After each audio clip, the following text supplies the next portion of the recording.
This is Countdown to Economic Collapse, August 21st, 2011. I'm David John Sponheim, running for president in 2012, and I can tell you, this past week is just bizarre. Our country's president is traveling on vacation again, playing golf. This is absurd. We have a serious crisis unfolding in the markets. We've got all kinds of things where we need leadership, where the president should be making press conferences. Instead, he's taking his family on vacation. The American people are losing confidence. The Gallup poll saying he's dropping to about 30% approval. This is a crisis, and we need leadership, and we don't need a person like Barack Obama. That is the bottom line. Our country is looking for a way, a future, and we've got a president who's out golfing at Martha's Vineyard, and I understand he's golfing way more than usual, pondering all these decisions about a jobs program he's claiming he's going to offer in 2012. Obama offered 4 million jobs in 2008 and didn't deliver. And we're sitting around wondering, where is his plan? And he's coming up with it on a golf course. So you see our country is floundering. And we've got plans to get jobs on track right away. We have a plan to actually incentivize renewable energy by lowering the cost of your energy at your house with solar panels on rooftops, creating a job market, creating small industries, maintenance, and the possibility of growth in the private sector. He's not doing that at all. We've got other plans in the healthcare industry with a mobile medical unit system to take the pressure off of our healthcare providers so they can offer us better deals. We don't want to regulate, we want to incentivize. That's the difference. People actually believe someone more when they ask for a donation of $25, so I welcome you to go to davidsponheim.com and do contribute to my election campaign. Now, previously we were doing America's Third Party's weekly address. We're not going to be doing that, except tag it onto the back end of our show once a month on the 15th. Now, what's going on in the economy is staggering. Our nation is reeling from the 2-star rating that Standard & Poor's had to give us because Barack Obama didn't comply with their request to get rid of $4 trillion for the debt. And we are now facing the consequence of that. Many companies are reeling from losses in the stock market, like HP this past week dropped 20% in value. And this is on news that they're going to be buying up Autonomy, a data analyst software company, to the tune of $10 billion. They're abandoning hardware. And because of the massive competition now in the tablet market, you're seeing companies start looking at software as a potential viable payback. I've got news for you. Software can be replicated and stolen overseas. Software is not the future. Just because Google has successfully convinced everyone that they are enormously successful, even though they hardly turn a profit, same with Facebook, these companies are not powering up a new growth factor in the American economy. They are a huge suck factor in the American economy. Billions of dollars in investment capital, no real rate of return, no product necessarily that people can buy. And now everyone's abandoning the hardware sector to go to the software sector, and that's going to be the other bust that's coming. Folks, there is no place safe for your money right now. It's a scramble just to find a place to stick your money temporarily. And every time you go in and go out, you're facing transaction fees. Say you buy gold, you have a spot rate. Everybody charges to sell gold or to buy gold. Same with stocks. The brokers are making money, but the people that are scrambling to hedge their losses are losing money either going in or going out. So where is the future in gold, silver? I believe it's going to go up.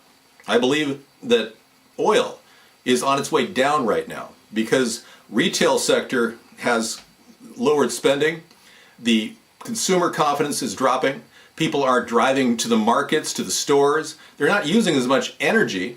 Consequently, energy prices are going to go down unless we see a complete shortage of energy, which isn't likely anytime soon. So I don't necessarily believe that the futures markets are strong right now, especially in gold as well. In the first 12 days of August, you saw gold jump 9% in cost, 9%, and it's increasing every day. So I anticipate $2,000 an ounce very shortly. I can see $100 an ounce for silver by the end of the year. And I believe that our future in this country has got to be building jobs and creating solutions to America's problems that are sustainable, that will help give more people a smaller salary but a job nevertheless. Big jobs in America, the pension funds, they are collapsing. So you'll see the U.S. postal system restructured very soon. They're talking about 120,000 workers laid off at the postal system and a new pension plan. So you're going to see a lot of pension plans across the country begin to dissolve, and they'll be restructured as a result of it. And I've got that plan as our solution for America's third party in our Simple Plan for America, to restructure federal and state and local pension plans to get this thing under control before it unravels. Now, our country clearly has a leadership crisis, and if we don't start solving that problem immediately with a third party, we're going to be squandering our time and our energy with the two-party system, which is clearly corrupted and bought off. So I got to tell you, folks, this country has never needed a third party more than now. And if we don't start thinking clearly, rationally, and move in that direction, our economy will destroy us. Now, you're seeing that right now across the country with nearly 2 million people out of a home. You're seeing bankers losing their life savings in bad stock trades, margin loans, and you're seeing this depression ensue. And that's not just a depression in economic terms, it's a psychological depression, and it's extremely hard to get out of that. We're going to work through this. All of you have to hear this. They are pushing Ron Paul to break up this entire two-party race, and they're running him as if he's some independent, when in fact he's a Republican vying for the presidency. And what he is a very wealthy doctor who has, historically speaking, been talking about ending the Fed, but never really declared how. And at America's Third Party, we want to end the Fed, and we have a means to do that.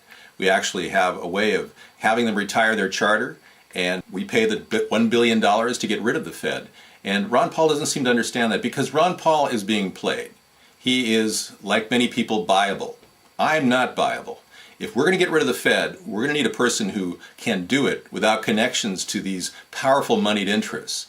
You know, when Ron Paul essentially talked about how he's going to solve the world's problems, he mentioned that Iran should take care of Iraq.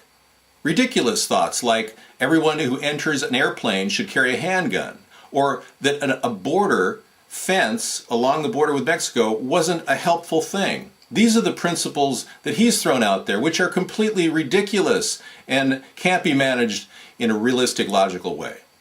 Now, I suggest that the people who are supporting Rick Perry, Christians, are going to ask, well, what are you going to do, David, for pro-life? Well, I can tell you, I'm going to shoot for first-term abortions only. That's right. Eliminating a lot of the unnecessary abortions and the killing of babies all around the country. This first-term abortion rule will be in place for everyone except women, of course, that are raped. Now, this other concept that Rick Perry is a fiscal conservative is ridiculous. You know, mortgages were protected in Texas when he was governor. As governor, he has overseen a very strong mortgage regulatory commission, and that prevented them from being hit as hard as all the other states. The reason why they were protected, it's George W. Bush's state. So, you know, while George W. Bush was out there promoting his war in Iraq, Rick Perry was benefiting from all the mortgage regulations that had Texas going, plus Texas hires a lot of people through the ARA bill. And a lot of the government employment that has occurred under Rick Perry has happened as a result of Barack Obama, ironically. So Rick Perry's not your guy. He's more of a George W. Bush crony. And Michelle Bachmann, she's a little bit ditzy for my taste. Sarah Palin is out there on a limb with outlandish attempts to spike the media and destabilize, thinking that that's the way to lead. I'm sorry, but that is not a comfortable, secure position to launch a campaign. Sarah Palin may be announcing her presidency this week. Now, our next question is, do we have a leader? And the answer is no. No leader has emerged in America until now, and that would be me. I am that leader, and I will tell the American people that the way is through the center, uniting the country, bringing fiscal conservatives and progressives together finally to come up with sensible plans to get this nation back on track financially and to build the private sector, building jobs by stimulating the private sector with government jobs. So let's think of all different options on the table. Let's work in the gray zone and craft a solution that will appeal to all sides in the political spectrum. I'm David John Sponheim, and I support this message. Check us out at americasthirdparty.com.